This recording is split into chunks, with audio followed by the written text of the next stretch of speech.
शांति के मसीहा Donald Trump ने भारत पाकिस्तान के बाद ईरान और इजरायल के बीच भी लड़ाई के खात्मे का ऐलान कर दिया है। इस बार उन्होंने ये तो नहीं कहा कि उन्होंने ट्रेड का इस्तेमाल किया, लेकिन 23-24 जून की दरमियानी रात से जो कुछ वो ट्रूथ सोशल पर लिख रहे हैं उसमें काफ़ी कंटेंट है। उन्होंने ईरान का शुक्रिया अदा किया, गॉड ब्लेस ईरान कहा। ये वही ट्रंप हैं जो कुछ दिन पहले ईरान के खून के प्यासे थे। इतने दिन बाबू बच्चा बनाकर रखने के बाद ट्रंप ने इजरायल को भी चेताया, कहा कि ईरान पर हमले बंद करो, अपने पायलट से कहो कि घर लौटें।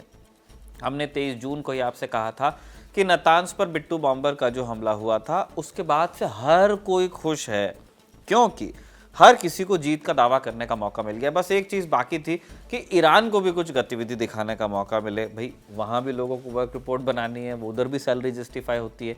तो उन्होंने पहले अमेरिका और कतर को बताया कि मिसाइल मारेंगे, फिर मिसाइल मारी, किसी का कुछ बिगड़ा नहीं, सब अच्छे से हो गया। 1.5 हफ्ते से जो असमंजस और अनहोनी की आशंका थी उस पर कुछ विराम तो लगा ही है, क्योंकि पिछले कुछ घंटों में ईरान, इजराइल और अमेरिका के त्रिकोण में इतना कुछ बदल गया है कि समझते समझते हफ्तों महीनों लगेंगे।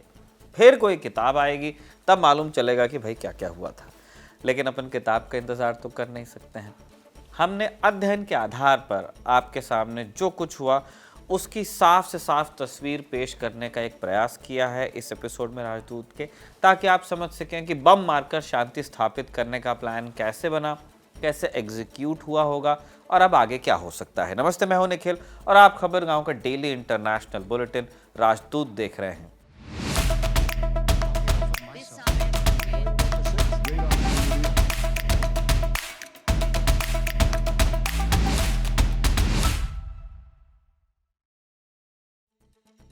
22 जून को हमने आपको बताया था कि अमेरिका ने ईरान के नतान्स न्यूक्लियर साइट पर हमला कर दिया। इतिहास में पहली बार ईरान पर अमेरिकी बम गिरे, है ना। इजरायल की दशकों से चली आ रही मेहनत सफल हो गई। अब बस ये देखना था कि ईरान क्या करता है। बयान बहुत सारे आए, लेकिन पहली रात ईरान ने कुछ नहीं किया। तभी से लगने लगा कि ईरान भी जिस ऑफ रैम का इंतज़ार कर रहा है, इजरायल बोल नहीं रहा था लेकिन वो भी इंतज़ार में ही था, उससे लेकर ईरान की तरफ से कुछ गंभीरता दिख रही है। 23 जून की रात ईरान ने मिडल ईस्ट में मौजूद अमेरिका के सबसे बड़े मिलिट्री बेस की तरफ 14 मिसाइल्स दागी। कतर में मौजूद अल उदैद बेस की ओर दागी गई 13 मिसाइल्स इंटरसेप्ट हो गई, एक मिसाइल बस जमीन पर गिरी। ईरान के हमले से कितना नुकसान हुआ इसकी कोई जानकारी नहीं, लेकिन हमले में किसी की जान नहीं गई है, इस बात की पुष्टि हो गई है। दावा किया जा रहा है कि ईरान ने भी जानबूझकर ऐसा हमला किया जिससे किसी की जान न जाए। यहाँ तक कि उसने इस हमले की जानकारी यूएस और कतर को भी दी कि आपके मिलिट्री बेस पर हमला होगा। जैसा हमने पहले बताया, Al Udeid air base middle east में मौजूद अमेरिका का सबसे बड़ा मिलिट्री बेस है। मिडल ईस्ट का पेंटागन इसको कहते हैं। यूएस के करीब 8000 सैनिक मौजूद हैं। F-22 फाइटर्स यहाँ पे हैं। कतर के सैनिक आते रहते हैं, ब्रिटेन के सैनिक आते हैं, कनाडा और अमेरिका के सिक्योरिटी एक्सपर्ट्स भी आते हैं। जिस तरह ट्रंप और नेतन्याहू अपनी घरेलू राजनीति से बंधे हुए हैं, वैसे ही ईरान की सत्ता के साथ भी है। नतान्स पर अमेरिकी हमले का जवाब न देना ख़ोमेनी और उनके सलाहकारों के लिए, उनके सत्ता प्रतिष्ठान के लिए आत्मघाती भी हो सकता था। इसलिए ईरान को कुछ ना कुछ तो करना ही था या करते दिखना था, और ये बात यूएस भी समझता है। तभी बीच का रास्ता निकला और पर्ची निकली अल उदैद के नाम की। ये हमला केवल ये बताने के लिए किया गया कि अगर हमारी ज़मीन पर हमला होगा तो हम भी चुप नहीं बैठेंगे। आप याद कीजिए 2020 में कासिम सुलेमानी की हत्या के बाद भी ईरान ने इराक में मौजूद अमेरिकी अड्डों पर मिसाइल्स दागी थी, तब भी किसी की जान नहीं गई थी। इस बार का हमला अमेरिकी बेस पर हुआ, लेकिन था तो कतर की ज़मीन पर। इसलिए कतर और उसके सभी करीबी अरब देशों ने ईरान के हमले की निंदा की। हालांकि ईरान ने मिसाइल छोड़ते ही कह दिया था कि यह हमला हमारे भाई कतर के खिलाफ नहीं है, पर जब ईरानी मिसाइल कतर के आसमान से गुजरी तो पैनिक तो क्रिएट हुआ ही। कुछ देर के लिए कतर एयरवेज की उड़ानें भी रोकी गईं। जब सब शांत हो गया तो नोबेल पुरस्कार चाहने वाले अमेरिका के राष्ट्रपति डोनाल्ड ट्रंप ने धनाधन ट्रुथ सोशल पर पोस्ट लिखना शुरू कर दी, या क्या पता लिख के रखी हो पोस्ट तब की। 2 पोस्ट का जिक्र हम करते हैं जो बड़ी मज़ेदार थी, और मज़ेदार क्यों थी वो आपको पता चलेगा। पहले पोस्ट में ट्रंप लिखते हैं, ईरान ने हमारे हमलों का जवाब दिया है, मुझे बड़ी खुशी है कि इसमें अमेरिका का कोई नुकसान नहीं हुआ। ईरान ने अपना गुस्सा निकाल लिया, उम्मीद है कि अब उसमें नफरत कम होगी। ट्रंप ने यह भी लिखा कि मैं ईरान का शुक्रिया अदा करना चाहता हूं कि उन्होंने पहले से इस हमले की इत्तला भी दी। इसी वजह से कोई अमेरिकी सैनिक न मारा गया न घायल हुआ। ऐसा लगता है कि ईरान अब इस इलाके में शांति की तरफ बढ़ना चाहता है। ईरान इसकी ओर बढ़ सके ऐसी कामना करता हूं और इजराइल को भी प्रोत्साहित करूंगा यही करने को। ट्रंप की जो बदली हुई टोन है आपको इस पोस्ट में दिखाई दी होगी। दूसरी पोस्ट पर चलते हैं, इसमें भी है कंटेंट जो हम कह रहे थे। लिखते हैं, सभी को बहुत बहुत मुबारकबाद। इजराइल और ईरान युद्ध विराम के लिए सहमत हैं। ये 12 डे वॉर का अंत है। युद्ध विराम के दौरान दोनों पक्ष शांतिपूर्ण और सम्मानजनक रहेंगे। मैं दोनों देशों इजराइल और ईरान को बधाई देता हूं कि उनके पास 12 डे वॉर को समाप्त करने के लिए सहन शक्ति, साहस और बुद्धिमत्ता है। ये एक ऐसा युद्ध है जो सालों साल चलता, मध्य पूर्व को नष्ट कर डालता, लेकिन ऐसा नहीं हुआ और कभी नहीं होगा। God bless Israel, God bless Iran, God bless the middle east, God bless the United states of America and God bless the world. अपने तक भी आ गया। इन दो पोस्ट में ट्रंप प्रेम की वाणी बोल रहे हैं, ऐसी वाणी जिसमें धमकी और तबाही नहीं है, सद्भावना और शांति की बात है। जबकि यह आदमी कुछ देर ही पहले मार डालूंगा, मालूम है कौन कहाँ बैठा है, बोल रहा था। बारह जो भी है, जैसा भी है, जंग टलने की कगार पर आ तो गई है। इस सीज फायर के बारे में अब तक अपडेट्स क्या है आपको बता दें। सबसे पहले ट्रंप ने ट्रू सोशल पर ऐलान किया। ईरान के टीवी चैनल्स पर यह बात चली कि ईरान ने सीज फायर को मान लिया। अब से कुछ देर पहले इजराइल के प्रधानमंत्री बेंजामिन नेतन्याहू ने भी बयान जारी कर दिया, सीज फायर को मानने की घोषणा कर दी है। अल जजीरा ने दावा किया है कि इस युद्ध विराम के लिए मध्यस्थता कतर और अमेरिका ने करवाई है। ईरान और इजराइल दोनों एक दूसरे को धमकी दे रहे हैं कि अगर युद्ध विराम टूटता है और हमला होता है तो अच्छा नहीं होगा। आधिकारिक रूप से दोनों के बीच युद्ध विराम कायम हो चुका है, लेकिन शो रिकॉर्ड करने से कुछ देर पहले ही दोनों पक्षों ने एक दूसरे पर हमले किए हैं। इस सीज फायर से न सिर्फ इजराइल के जो हार्ड लाइनर्स हैं, कट्टरपंथी, वो नाराज हैं, बल्कि खुद नेतन्याहू की लिकुद पार्टी के नेता भी विरोध कर रहे हैं। लिकुद पार्टी के नेता डैन इलायस ने कहा है कि ईरान में ऐसा कोई नहीं है जिसके साथ समझौता किया जाए, बल्कि ऐसा शासन है जिसे सिर्फ खत्म ही किया जाना चाहिए। वहीं इजराइल के वामपंथी दल कह रहे हैं कि जिस तरह ईरान के साथ समझौता किया, गजा में भी कीजिए। 20 महीने से जो जंग चल रही है रोकिए और बंधकों को घर वापस लाइए। संघर्ष विराम उल्लंघन की जो घटनाएं सामने आ रही है उन्हें लेकर ट्रंप से सवाल पूछा गया तो उन्होंने कहा कि दोनों ही पक्षों ने इसका उल्लंघन किया है। ट्रंप ने कहा कि मैं खास रूप से इजराइल से नाराज हूं, सीज फायर के बाद इतनी खतरनाक बॉम्बिंग कौन करता है। उन्होंने आगे कहा कि बेसिकली हमारे सामने दो ऐसे देश हैं जो कई बरसों से एक दूसरे से लड़ रहे हैं, इसलिए उन्हें भी नहीं पता कि what the F they are doing. जो भी हो, लगता है कि ये लड़ाई फिलहाल के लिए रुक जाएगी या बहुत धीमी पड़ जाएगी। इसलिए आपको 13 जून से शुरू हुई इस लड़ाई के कुछ टेक अवे बता देते हैं कि हमने क्या समझा, इस दुनिया ने क्या सबक लिए। पहला, ईरान और अमेरिका ने पहली बार एक दूसरे पर सीधे हमले किए। इजराइल ने भी पहली बार इतना बड़ा हमला ईरान पर किया जिसकी मंशा वो दशकों से रखता था। अपनी तरह का न्यू नॉर्मल है कि इस तरह की लड़ाई के बावजूद चीज़ें कंट्रोल में आ सकती हैं। रेड लाइन सभी भी हैं, लेकिन आगे खिसक गई हैं। दूसरा, इस लड़ाई के बाद भी इजराइल और अमेरिका का मकसद अधूरा सा ही लग रहा है। हमने राजदूत के बीते रोज़ के एपिसोड में तफसील से बताया था आपको 23 तारीख वाले में कि ईरान के परमाणु ठिकानों को पूरी तरह से नष्ट नहीं किया जा सका। ये बात इजराइल और अमेरिका ने भी मानी है, यानी ऑब्जेक्टिव अचीव नहीं हुआ, फिर भी ऑफ रैम्प की कल्पना की गई, उस पर चला गया और जंग रोकने का मंसूबा बनाया गया अग्रीव पार्टीज द्वारा।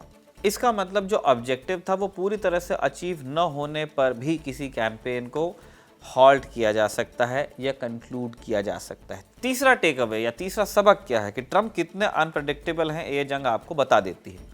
पहले नेतन्याहू से कहते हैं कि ईरान पर हमला नहीं करना, हम बात कर रहे हैं। फिर 13 जून वाले हमले के लिए उनका प्रशासन इजाज़त देता है। अमेरिकी मीडिया के मुताबिक उस प्लान में शामिल रहते हैं, खुद भी जंग में कूदते हैं, ख़ोमेनी को मारने की धमकी देते हैं और अब God bless Iran, thank you Iran कर रहे हैं। हमला भी कब करते हैं ईरान के ऊपर, जब कहते हैं कि 2 हफ्ते लूँगा सोचने के लिए। लेकिन इस अनप्रेडिक्टेबिलिटी का मतलब ये नहीं कि ट्रंप जो चाहे कर सकते हैं या उनके खिलाफ कोई बोलेगा नहीं। हम डेमोक्रेट्स की बात नहीं कर रहे हैं। अपने राजनीतिक विरोधियों को ट्रंप ने कभी घास डाली ही नहीं है, लेकिन ट्रंप को इस प्रकरण से मालूम चल गया कि मेक अमेरिका ग्रेट अगेन यानी मागा के नाम पर जो राजनीति उन्होंने पैदा की है, जिस तरह के कैरेक्टर अमेरिकी समाज में छोड़ दिए हैं, वो भस्मासुर उनकी तरफ भी दौड़ लगा सकता है। ट्रंप को समझ में आ गया होगा कि Tucker Carlson and company and the likes of him, उन्होंने उनके समर्थन का ठेका नहीं लिया है और सबसे बड़े समर्थक भी खिलाफ जा सकते हैं अगर ट्रंप अपनी राजनीति से हटते नजर आते हैं। मागा में अमेरिका फर्स्ट का जो आग्रह है, इजराइल तक उससे छूट नहीं पा सकता है। किसी ने कल्पना नहीं की थी कि इजराइल के नाम पर एक पैर पर खड़ी रहने वाली अमेरिकन पॉलिटिक्स में इस बार इजराइल के मुद्दे पर असहजता पैदा हो जाएगी। यही वजह है कि ट्रंप जंग में तभी उतरे जब उन्हें बाहर निकलने का रास्ता भी सूझ गया। हम ये नहीं कहते कि अमेरिका इजराइल की मदद अब नहीं करेगा।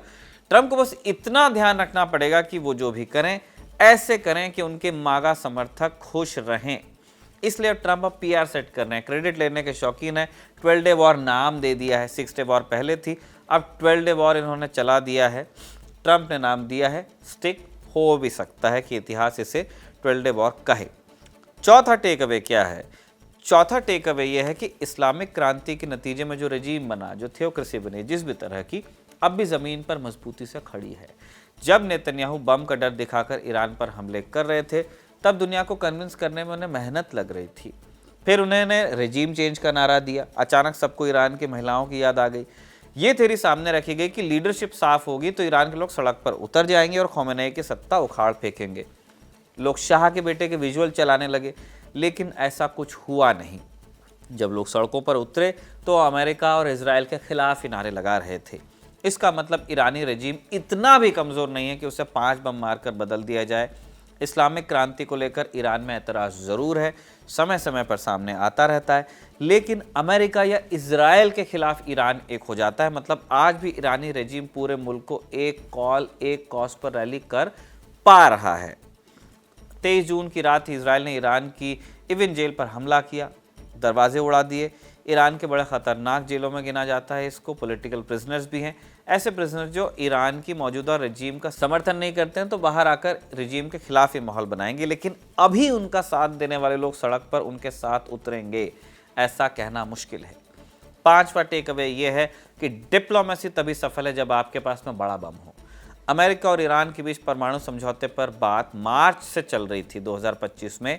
इस बातचीत में ईरान की तरफ से अली शमखानी मौजूद थे।